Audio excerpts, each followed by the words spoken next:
lugar na to.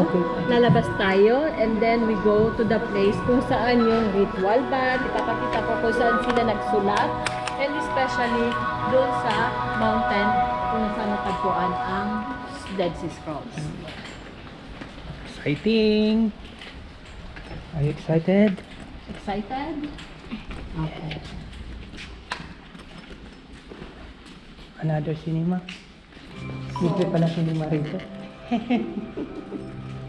So, ang klase ng jar na natagpuan dito is looks like this. Okay, kaya yung lid sa museum kung saan naandun doon yung Dead Sea Scrolls ay isang white lid na katulad nito na ganon, and then sa gitna noon ay ang scrolls that they found in Qumran. So 11 vase or 11 vase na nakalagay lahat ang mga Dead Sea Scrolls na sinulat ng mga essence dito sa area nito. Okay, so that is the jar.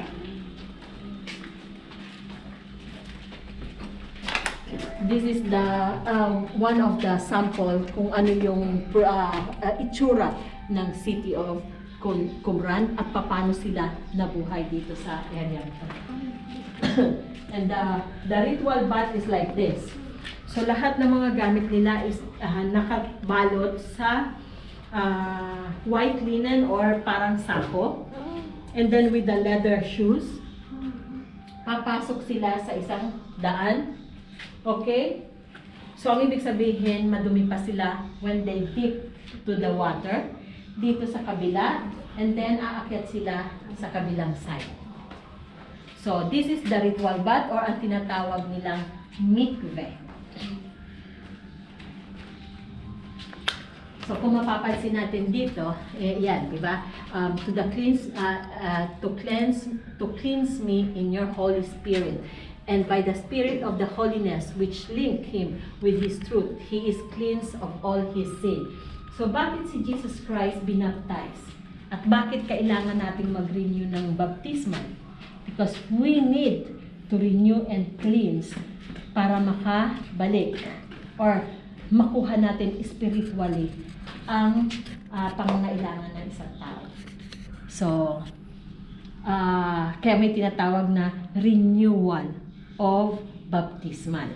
Renewal of Faith. Wedding or renewal of faith. Okay? So, and look at this one. Kung ano. And after this purification is over, everyone meet together in an apartment of their own, into which it is not permitted to any of another sect to enter.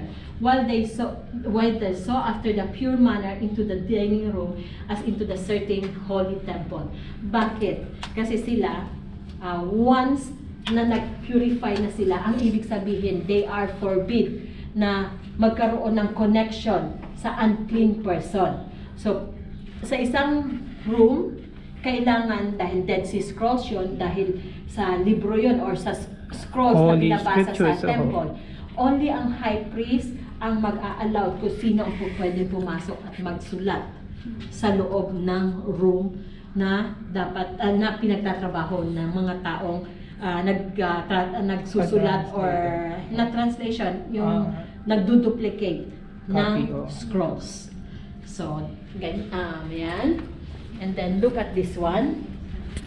The communal house. Ito yung pinaka-jar. According to the time of Jesus Christ, yung miracle of Jesus the first miracle of Jesus from water into wine, yes, ang itsura ng jar niya ay ganito. Kaya if ever next time na bumalik kayo, dapat mapuntahan ninyo and you need to renew your vows. Kasi napaka-importante ng site na yon. So, 6 jars of water na sinabi ni Jesus Christ na punuin mo. Ilan liters nga po yung laman nun? Hindi ko pero ilang galon? Basta isang jar siya that can supply to all the people na umattend sa wedding in Cana. So, 6 jars, and then sinasabi nga na napaka-pure pa. Mas sumarap. Best wine. Best wine. The wine, Na the nasinerve. wine, yeah. Okay, so ito naman mostly is replica na. But yan ang pinaka-original vase or pottery na nakuha dito sa area. Ay, original siya. No, it's only a replica. Replica. Wala na yan. Mga bago na yan. So pinapakita lang how they arrange o anong itsura ng mga plato, baso na ginagamit noong time na yun. Okay. Okay, let's go. Galing ano? And then, this is the replica of the scroll. Yes. Ito yung Only Isaiah. replica. Yeah, that is the book, some of them are the book of Isaiah. And then, yung pinaka-original ay makikita sa Israel Okay. Museum.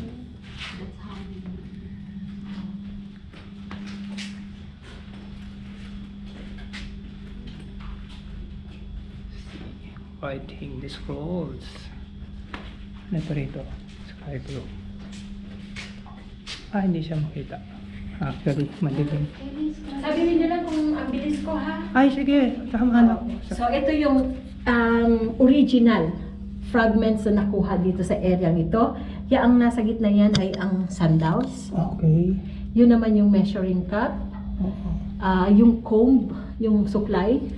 Oo. Suyod. Para siyang suyod. Oo. And then, ito naman yung sa basket. And then, nagawa sa palm or sa date leaves. So, yung suyod nila is originally made from the branch of dates. Yung puno, dinisign nilang ginanon, and then yun ang ginagamit nilang comb. So, ito po yung original. All of them are Original. original fragments or original artifacts. Yes. Picture mo nga.